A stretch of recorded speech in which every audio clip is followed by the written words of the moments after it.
Chapter 15, Southern Sudan, 2009. Even though the water spraying out of the borehole was brown and muddy, some of the little boys wanted to drink right away, but their mothers held them back. The men kept on working with the drill. Their leader talked to Naya's uncle and father and some of the other village men. Later, Depp explained things to her. "Don't worry," he said. "The water is muddy because it's still mixed with the old water that they were using from the pond. They have to drill farther down to make sure of getting deep enough into the good clean water underground. And then they have to put in the pipes and make a foundation with the gravel. Then install the pump and pour cement around it, and the cement has to dry. It would be several more days before they could drink the water," Depp said. Naya sighed and picked up the big plastic can. Yet another walk to the pond. Nairobi, Kenya, Rochester, New York, 1996. A Lost Boys. That is what they were being called in America. The boys who had lost their homes and families because of the war and had wandered lost for weeks or months at a time before reaching the refugee camps.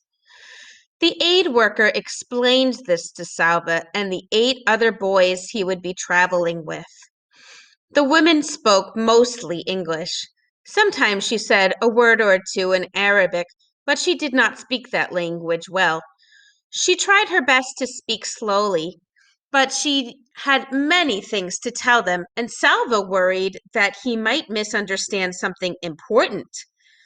They rode in a truck from the Ifo refugee camp to a processing center in Nairobi, the capital of Kenya. Endless forms had to be filled out. Their photos were taken. There was a medical examination. It was all a blur to Salva, for he was too excited to sleep, which made him too tired to grasp everything that was happening. But there was one clear moment when he was given new clothes. In the camp, he had worn an old pair of shorts and an even older t-shirt.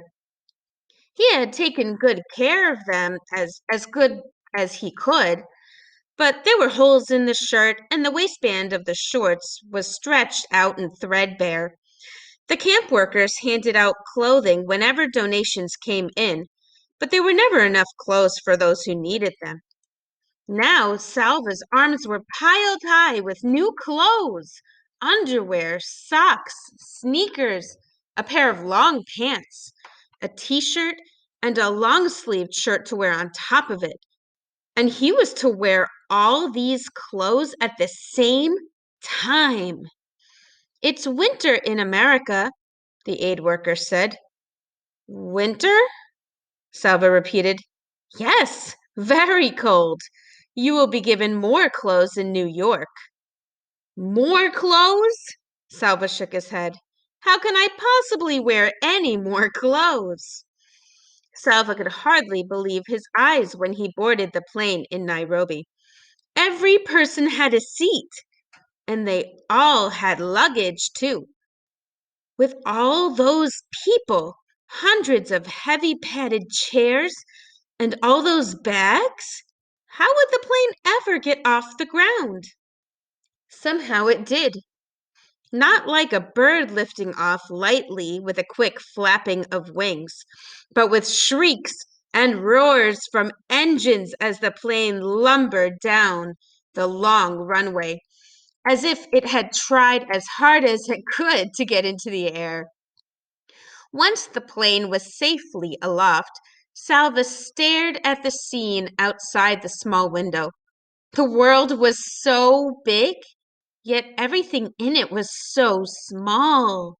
Huge forests and deserts became mere patches of green and brown. Cars crawled along the roads like ants in a line. And there were people down there, thousands of them, but he could not see a single one. "Would you like a drink?" Salva looked up at the woman in her neat uniform and shook his head to show he did not understand. She smiled. Coca-Cola? Orange juice? Coca-Cola. Long ago, Salva's father had once brought a few bottles of Coca-Cola back from his trip to the market. Salva's first taste had been startling. All those bubbles jumping around in his mouth. What a rare treat it had been. Coca-Cola, thank you, Salva said. And with each sip, he remembered his family, passing the bottles from hand to hand, laughing at the tickly bubbles, sharing and laughing together. The journey to Salva's new home required not one, not two, but three planes. The first plane flew from Nairobi to Frankfurt in a country called Germany. It landed in an alarming thump, then braked so hard that Salva was thrown forward in his seat. The strap across his stomach caught him hard. He took a second plane from Frankfurt to New York City. It too landed abruptly, but this time Salva was ready and he held tightly to the armrests. In New York City, the aid worker led the boys to different gates. Some would be making the final leg of their trip alone, while others were in groups of 2 or 3. Salva was the only one going to Rochester. The aid worker said that this new family would be waiting for him there.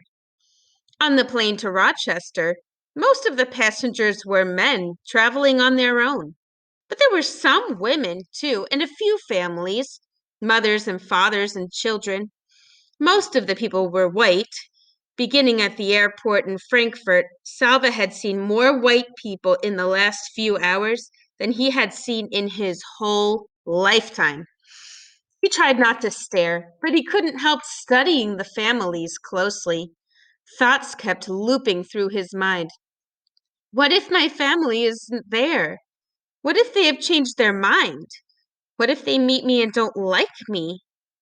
Salva took a deep breath. A step at a time, he reminded himself. Just this flight to get through. For now. The plane landed at last, its wheels screeching while Salva gripped the armrests and braced himself for what was to come. There they were, smiling and waving in the airport lobby. His new family. Chris, the father, Louise, the mother, and 4 children. Salva would have siblings, just as he had before. He felt his shoulders relax a little on seeing their eager smiles. Salva said, "Hello," and "thank you," many times, for in his fatigue and confusion, these were the only words he felt sure about. He could not understand what anyone was saying, especially Louise, who spoke so quickly that at first he was not sure she was even speaking English. And yes, they did have more clothes for him. A big puffy jacket, a hat, a scarf, gloves. He put on the jacket and zipped it up. The sleeves were so bulky that he felt as if he couldn't move his arms properly. He wondered if he looked very foolish now, with his body and arms so fat, and his legs so thin. But none of the family laughed at him, and he soon noticed that they were all wearing the same kind of jacket. The glass doors of the airport terminal slid open. The frigid air hit Salva's face like a slap. Never had he felt such cold before. In the part of Africa where he lived all his life, the temperature rarely dropped below 70 degrees. When he inhaled, he thought his lungs would surely freeze solid and stop working. But all around him, people were still walking and talking and moving about. Apparently, it was possible to survive in such cold temperatures, and he now understood the need for the awkward padded jacket. Salva stood still inside the terminal doors for a few moments. Leaving the airport felt like leaving his old life forever. Sudan, his village, his family. Tears came to his eyes. perhaps from the cold air blowing in through the open doors. His new family was already outside.